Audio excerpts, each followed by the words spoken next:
علیکم ورحمۃ اللہ وبرکاتہ۔ بسم اللہ، الحمد للہ، والسلام علی رسول اللہ، اما بعد فاعوذ باللہ من الشیطان الرجیم، والذی ایدک بنصرہ وبالمؤمنین۔ گرامی قدر علماء، بزرگوں، بھائیوں، دوستوں، محمد کریم صلی اللہ علیہ وآلہ وسلم کے اصحاب کے حوالے سے محفل سجی ہے۔ میں بھی چند گزارشات پیش کرنا چاہوں گا۔ یاد رکھیے کہ صحابی کسے کہتے ہیں، صحابی کی تعریف کیا ہے۔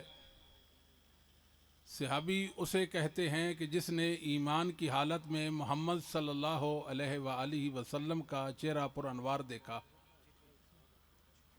اور ایمان پر جسے موت آئے وہ صحابی ہوتا ہے۔ بعض لوگ کہتے ہیں کہ اتنے صحابی مرتد ہو گئے تھے، اتنے صحابہ کافر ہو گئے تھے۔ یہ بھی عجیب بات ہے۔ صحابی کہتے ہی اسے ہیں جسے ایمان پہ موت آئے۔ جسے ایمان پر موت آ گئی وہ صحابی ہے، تو مرتد کیسے ہو گیا؟ مرتد ہے تو وہ صحابی کیسے ہے؟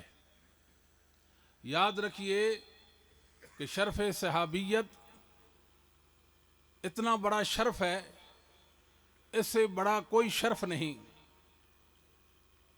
شرف صحابیت یہ وہبی ہے، کسبی نہیں۔ اگر کوئی 1000 نیکی بھی لے کر آئے، نبی کریم صلی اللہ علیہ وآلہ وسلم کے صغیر صحابی کے درجہ اور مقام کو نہیں پا سکتا۔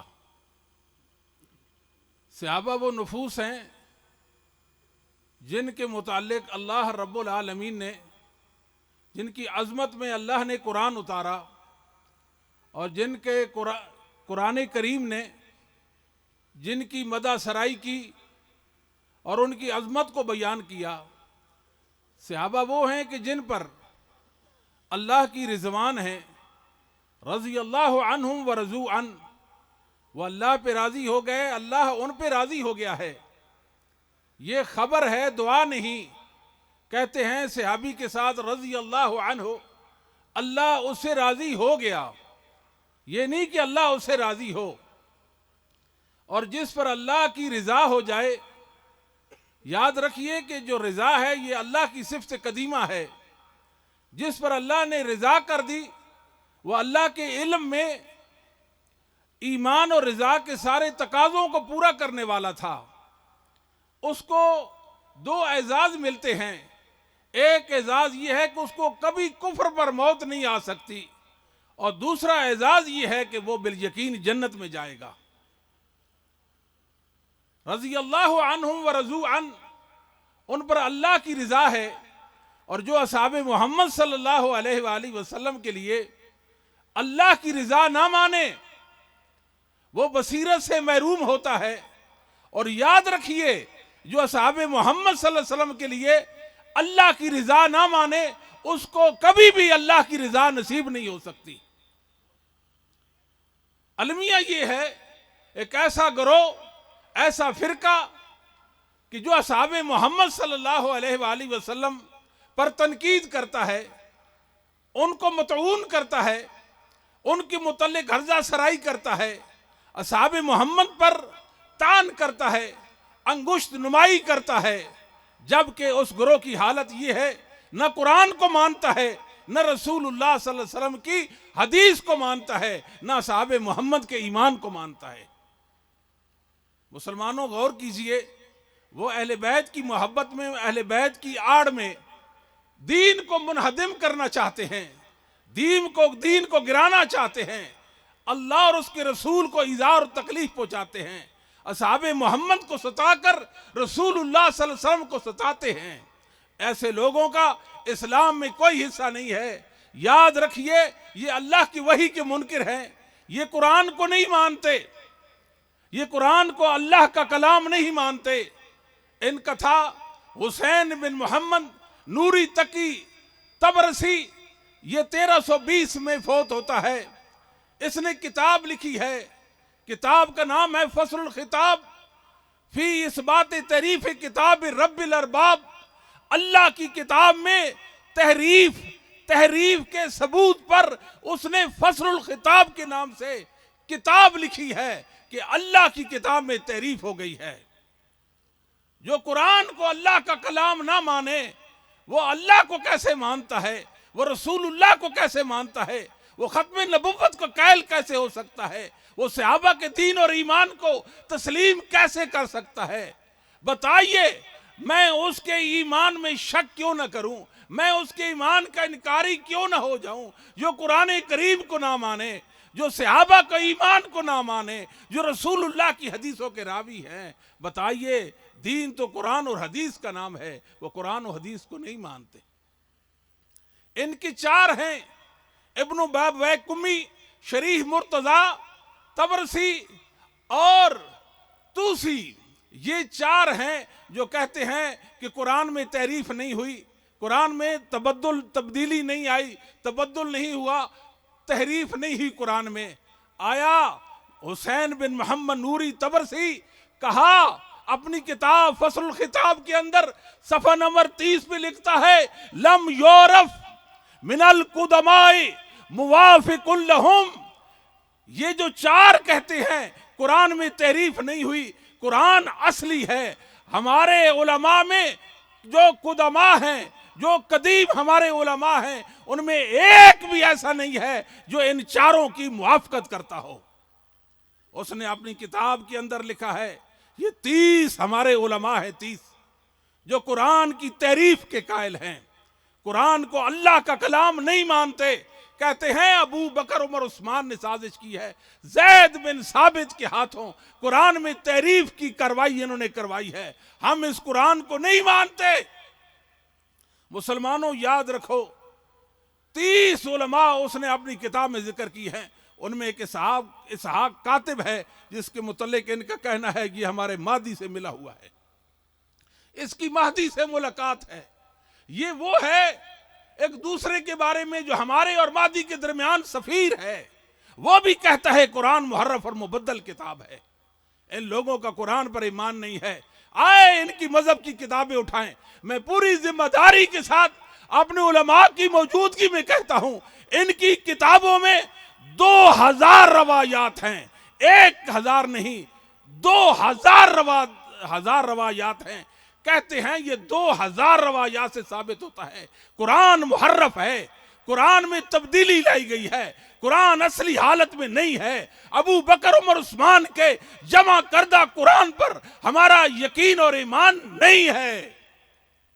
2000 روایات کا کوئی جواب نہیں، ان کا انکار نہیں، ان کو ضعیف نہیں کہا، ان کی کتابوں میں موجود ہیں. پھر اس پر یہ ہے کہ ان کے علماء نے، بعد والوں نے اپنی تفاسیر کے اندر، اپنی کتب کے اندر لکھا ہے اس آیت میں تحریف ہو گئی ہے. یہ دلیل ہے کہ قرآن میں تحریف ہو گئی ہے. اور یاد رکھیے کہ جو تحریف کے قائل ہیں یہ ان پر کفر کا فتویٰ نہیں لگاتے ہیں. میں آپ کو یقین و وثوق سے کہتا ہوں، آج ہم لوگوں کو اصحاب محمد صلی اللہ علیہ وسلم کی عظمت بتاتے ہیں، ہم ان کو بتاتے ہیں کہ رسول اللہ کی صحابہ کی یہ عظمت ہے. جو قرآن کو نہ مانے وہ اہل بیت کو کیسے مان سکتے ہیں؟ جو قرآن کو نہ مانے وہ محمد صلی اللہ علیہ وسلم کو کیسے مان سکتے ہیں؟ جو قرآن کو نہ مانے وہ اللہ کے سچے دین کو کیسے مان سکتے ہیں؟ جو صحابہ کے ایمان کو نہ مانے وہ رسول اللہ کی حدیثوں کو کیسے مان سکتے ہیں؟ میرے بھائیوں یاد رکھو، ہمیں کیا ضرورت ہے ان کو قرآن پیش کرنے کی؟ وَلَن يَجْعَلَ اللَّهُ لِلْكَافِرِينَ عَلَى الْمُؤْمِنِينَ سَبِيلًا. میں اپنے علماء کی موجودگی میں کہتا ہوں، آؤ قرآن کا مطالعہ کریں، رسول اللہ کی حدیث پڑھیں. قرآن و حدیث کے اندر اصحاب محمد صلی اللہ علیہ وسلم کا ایک عیب بھی ذکر نہیں ہوا ہے، ایک عیب بھی ذکر نہیں ہوا ہے. قرآن و حدیث میں صحابہ کے خلاف ایک بات بھی نہیں ہے. اللہ نے کافروں کو مومنوں صحابہ کے متعلق کسی بھی حوالے سے کوئی عیب جوئی کی گنجائش دی ہی نہیں ہے. میرے بھائیوں، یہ لوگ اہل بیت کی آڑ میں، اہل بیت کی محبت میں جو رسول اللہ کی حدیثوں کو نہ مانے، وہ اہل بیت کو کیسے مان سکتے ہیں؟ آپ ذرا غور کیجئے۔ یہود و نصارہ کہتے تھے ہمارا یہ نبی ہے، اور نبی کی شان میں وہ غلو کرتے تھے۔ وہ کہتے تھے نحن ابناء اللہ واحباؤہ، ہم اللہ کے بیٹے ہوتے ہیں، ہم اللہ کے پورے پیارے ہوتے ہیں۔ یہ یہود و نصارہ کا نظریہ اور بول تھا۔ وہ اپنے نبیوں کی شان میں اتنا غلو کرتے تھے، ان کی محبت میں اتنے آگے بڑھ گئے، ان کو اللہ کا بیٹا قرار دیا۔ بتائیے ان کی یہ محبت اللہ کے ہاں معتبر ہے؟ بتائیے یہ ان کی محبت اللہ کے ہاں معتبر ہے؟ بالکل نہیں۔ ایسوں کو اللہ نے بندر اور خنزیر بنا دیا تھا۔ اور یاد رکھے، علامہ ابن ابی العز حنفی رحمت اللہ علیہ نے، مختصر کرتا ہوں، بڑی پتے کی بات کی ہے، لوگو وَمَن أَضَلُّ مِمَّن يَكُونُ فِي قَلْبِهِ غِلٌّ عَلَى خِيَارِ الْمُؤْمِنِينَ وَسَادَاتِ أَوْلِيَاءِ اللَّهِ بَعْدَ النَّبِيِّينَ۔ لوگو ایک سوال ہے آپ سے، آخر ایک دن مر جانا ہے، اس سوال کا جواب تلاش کرو۔ اس انسان سے بڑا گمراہ اور برا کون ہو سکتا ہے جس کے دل میں نبیوں کے بعد سادات کے اولیاء کے سادات، بہترین مخلوق اصحاب محمد کے ساتھی رسول اللہ کی متاع عظیم، ان کے بارے میں اس کے دل میں گمراہی اور ضلالت ہے۔ یہاں رک کر ایک اور بات بتاؤں۔ السنہ خلال کے اندر امام عبداللہ بن ادریس اودی رحمہ اللہ تعالی، جو 192 ہجری میں فوت ہوتے ہیں، ان کا ایک قول ہے اصحاب محمد کے بارے میں، فرماتے ہیں اگر روم سے لے کر ہیلا تک ایک دور مکان ہے، اس تک اہل روم سارے کے سارے مسلمانوں کو قیدی بنا لیں، ان کو گرفتار کر لیں، اور ایک شخص آئے ان تمام گرفتار شدہ قیدیوں کو، ان مسلمان قیدیوں کو رہا کرائے، اور اس کے دل میں کسی صحابی کے بارے میں ذرہ برابر بھی بغض ہوگا، اللہ اس کا یہ عمل بھی قبول نہیں کرے گا۔ اللہ اس کا یہ عمل قبول نہیں کرے گا۔ اللہ اس کا یہ عمل قبول نہیں کرے گا۔ کون ہے اس سے بڑھ کر گمراہ شخص جو اصحاب محمد پر طعن کرتا ہے؟ بل فضلہم الیہود والنصارى، بل فضلہم الیہود والنصارى بخصلۃ، یہ وہ لوگ ہیں یہود و نصارہ ایک اعتبار سے ان سے بہتر ہیں، ان سے بہتر ہیں۔ وہ کیسے؟ آپ کسی یہودی سے پوچھیں من خیر اہل ملتکم، من خیر اہل ملتکم، تمہاری ملت میں یہودیوں بہترین لوگ کون ہیں؟ وہ کہیں گے اصحاب موسیٰ۔ اب نصارہ سے پوچھیں من خیر اہل ملتکم، عیسائیوں بتاؤ تمہاری ملت میں بہترین انسان کون ہے؟ وہ فوراً کہیں گے، وہ جھٹ سے کہیں گے اصحاب عیسیٰ کے صحابہ۔ آپ ان سے پوچھیں من شر اہل ملتکم، تم بتاؤ رافضیو، دین محمد میں، امت محمد میں بدترین لوگ کون ہیں؟ وہ جھٹ سے کہیں گے اصحاب محمد۔ اللہ یاذ باللہ۔ آپ ان کو بتاتے ہو یہ قرآن اور یہ حدیث ہے، ان کو بتاتے ہو، ان کا دین میں کوئی حصہ نہیں ہے۔ مسلمانوں اپنی نسلوں میں یہ بات چھوڑ دو، اپنی نسلوں میں ذریت میں یہ فکر ڈال دو، یہ دین کے دشمن ہیں، یہ عقل کے دشمن ہیں، یہ اللہ اور اس کے رسول کے دشمن ہیں، یہ اصحاب محمد کے دشمن ہیں، یہ امت مسلمہ کے دشمن ہیں، یہ شرافت کے دشمن ہیں، یہ حیا کے دشمن ہیں، یہ ظالم ہے، ظالم۔ ان سے برا کوئی اس زمین میں کوئی نہیں ہے۔ آپ حیران ہو جائیں گے، یہ اہل بیت کی محبت میں، ان کی آڑ میں صحابہ کو مطعون کرتے ہیں۔ علی وصی رسول تھا، علی رضی اللہ تعالیٰ کے بارے میں رسول اللہ نے فرمایا تھا میں وصیت کرتا ہوں میرے بعد خلیفہ بلا فصل علی ہوں گے۔ یہ دنیا کا سب سے بڑا جھوٹ ہے۔ اس بنیاد پر صحابہ کے دین کا انکار کیا۔ کہتے ہیں ابو بکر عمر یہ قریش کے دو بت تھے۔ جس طرح نماز کے بعد آپ سبحان اللہ الحمدللہ اللہ اکبر پڑھتے ہیں،